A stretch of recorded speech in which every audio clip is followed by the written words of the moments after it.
ભગવાનદાસ બાપાની, સેવાદાસ બાપાની, 1008 મહામંડલેશ્વર શ્રી ઋષિ ભારતી બાપુની, સ્ટેજ ઉપર ઉપસ્થિત સમસ્ત સંતોની. હવે સમય ઘણો થઈ ગયો છે અને આ દોહરું મને ફોંક્યું છે, પણ હવે હું બહુ ટૂંકમાં બતાવીશ. એટલે આપણે હવે બધા ભૂખ્યા થયા છીએ, બરાબર? પણ થોડો બહુ સમય નહીં લઉં. પણ આ કોળી સમાજ શું છે, આ જગ્યા શું છે, આ બધું થોડુંક આની એક કથા થાય 7 દિવસની, એટલું મારી પાસે છે. પણ સમયની મર્યાદા છે એટલે થોડુંક તમને કહીશ કે આ જગ્યા વાલારામ બાપાને 200 વર્ષ 204 વર્ષ થયા છે. બાપુ 204 વર્ષ પહેલાં ભૂંડરખા ગામેથી એક બારિયા પરિવારમાંથી અહીંયા મજૂરી માટે અહીંયા પધારેલા અને એમને 3 સંતાનો, એમાંથી સૌથી નાના વાલારામ બાપા.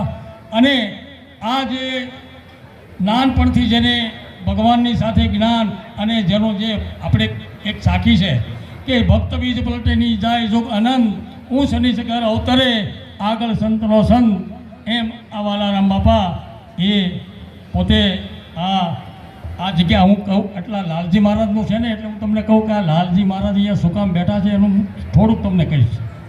થોડુંક 2 સમય માટે સાંભળજો કે આ જે લાલજી મહારાજની સ્થાપના થઈ છે કેવી રીતે થઈ છે. સાવ ટૂંકમાં તમને કહીશ, વાર્તા લાંબી છે પણ ટૂંકમાં કહીશ કે 200 વર્ષ પહેલાં જ્યારે આ વાલારામ બાપુનો આ મેકડાની અંદર જન્મ થાય અને પોતે ભક્તિમય થાય છે, ટૂંકમાં કહી દઉં કે એક સંઘની સાથે એ કાશીની જાત્રાએ જાય છે. અને કાશીની જાત્રાની અંદર બરોબર કાશી વિશ્વનાથની સામે જે મણિકર્ણિકા ઘાટ છે, આપ બધા જાણો છો. કાશીની અંદર 84 ઘાટ, કોઈ 108 કહે, પણ આપણે 84 રાખો નહીં, ફેરો આપણે છે એટલે આપણે 8 કે 184 રાખીએ. આ મણિકર્ણિકા ઘાટ ઉપર બાપાને એક સંત મળ્યા અથવા તો ભગવાન મળ્યા અને લાલજીની મૂર્તિ એને આપેલી અને એ મૂર્તિ અહીંયા લાવી અને બાપાએ 200 વર્ષ પહેલાં એ મૂર્તિની પ્રતિષ્ઠા કરી છે. અને એ મૂર્તિ આજે હાલમાં આ મંદિરની અંદર જગ્યા છે. તો કોણ? લાલજી મહારાજ કી. બીજી નિશાની સામે 2 જે લીમડા ઊભા છે, એમાં સામે જે ડબલ લીમડો ઊભો છે એ બાપુનો રોપેલો સાક્ષી અહીંયા ઊભો છે લીમડો. આમાં મારે તમને ઘણું બધું કહેવું છે, આમાં ઘણાને ખબર નહીં હોય કે આમાં શું છે. એમ આ વાલારામ બાપુ ટૂંકમાં બતાવીશ. આ બાપાએ આ જગ્યાની અંદર આવી અને આ ગામ ખાસ કરીને હું તો એવું કહીશ કે એ મેકડા આ બાપુએ હમણાં કીધું ને, મનુભાઈ અને ભારતી બાપુએ અને ભાઈ બારિયા રાજોલાએ ઘણું બધું કહી દીધું. મારે સમાજ માટે કંઈ કહેવું નથી, આ બધાને ખબર જ છે.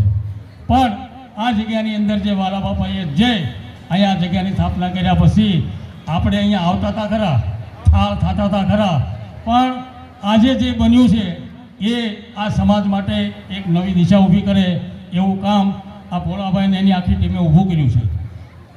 તો આવડા નવયુવાનોને ફરીવાર હું ધન્યવાદ આપું છું. પણ અને બીજી એક શિખામણી આપું છું, કારણ કે મને બાપુ 77 વર્ષ થયા છે. 47 વર્ષથી આ સમાજની સેવા કરું. રાજકીય માણસ નથી, હું સામાજિક સેવક છું. સામાજિક પ્રવૃત્તિ, રાજકીય કોઈ મારે લેવા દેવા નથી, સમાજનું કામ કરું છું. પણ આવડી આ જે નવી ટીમ ઊભી થઈ છે એને હું વિનંતી કરું છું કે તમારે સેવા કરવી હોય તો ધ્યાન રાખજો, કાન પાડી દેજો, નકર તમે ભૈયા જશો. કારણ કે અઘરું છે આ કાર્યક્રમ એટલો બધો અઘરો છે. હવે તો આ કાર્યક્રમ પૂરો થાય પછી આપણી ટીમને પૂછી તમને શું થયું એમ. એટલે કહેવાનો મતલબ એવો છે કે સમાજની સેવા કરવા માટે તકલીફો પડે. હા, એટલે આ બધી બધાને